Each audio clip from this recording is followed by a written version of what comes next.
Bonjour bien-aimés, que Dieu nous bénisse. Je souhaite à toutes les familles de la terre des joyeuses fêtes. Je sais que la tension monte dans les familles, mais peu importe ce qu'il arrive, nous savons que notre Dieu est grand. Ce jour, nous voulons simplement, à l'occasion du nouveau souffle de vie qu'il nous a donné, bénir son nom. Nous reconnaissons que rien n'est acquis par nos propres efforts ou nos propres forces. L'amour de Dieu est au-dessus de nos fautes. Si ces faveurs dépendaient que de notre conduite, personne ne serait élu ni gracié par Dieu, mais c'est à cause de son amour. Ce matin, le thème de notre méditation, la grandeur de Dieu.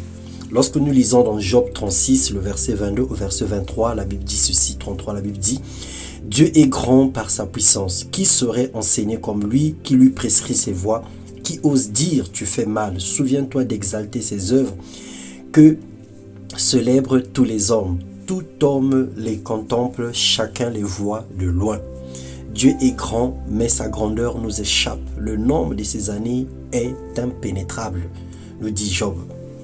Il attire à lui les gouttes d'eau, il les réduit en vapeur et forme la pluie.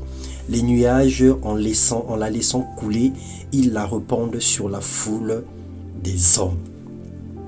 Bien-aimés frères et sœurs, quelquefois les Saintes Écritures ne nous disent pas grand-chose à cause de notre compréhension de la vie et des éléments que nous avons personnellement choisis pour mesurer la grandeur de Dieu.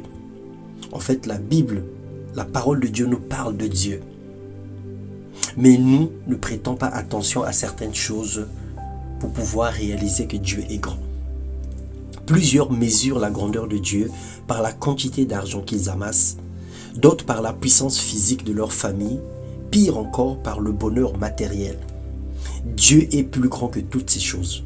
Si on pouvait demander aux morts de nous dire de leur côté sombre, alors nous allons remarquer que chacun est responsable de sa vie. Dieu nous donne tout et nous laisse choisir. Quand nous sommes trop jeunes, ce sont des parents qui ont la clé de la conduite ou de notre destinée. Mais lorsque nous sommes matures, nous pouvons choisir par nous-mêmes. Dans Deutéronome 3, le verset 24, la Bible déclare « Seigneur l'Éternel, tu as commencé à montrer à ton serviteur ta grandeur et ta main puissante.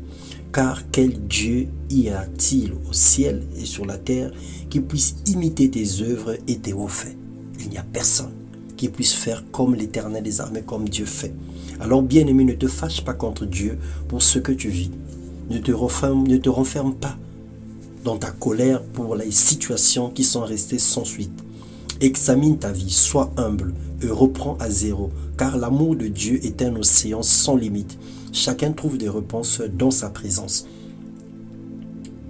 Un serviteur de Dieu, il a dit que dis à ton problème combien Dieu est grand, alors ne dis pas à Dieu combien ton problème est grand, parce que il est infiniment grand et puissamment grand. Il n'a pas de limite. Le ciel est son trône et la terre est le marche de ses pieds. Il n'y a aucune situation que tu peux rencontrer dans ta vie qui dépasse Dieu. Parce qu'il a toutes choses entre ses mains. Il a la vie de toute personne, il gère tout et il sait tout.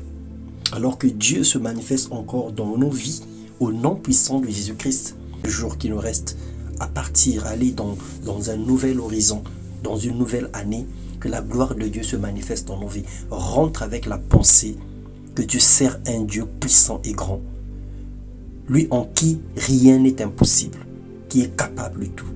Que le Seigneur nous bénisse. Soyez dans l'allégresse et que la paix de Christ, qui surpasse toute intelligence, garde vos cœurs et vos pensées en Jésus-Christ. Amen.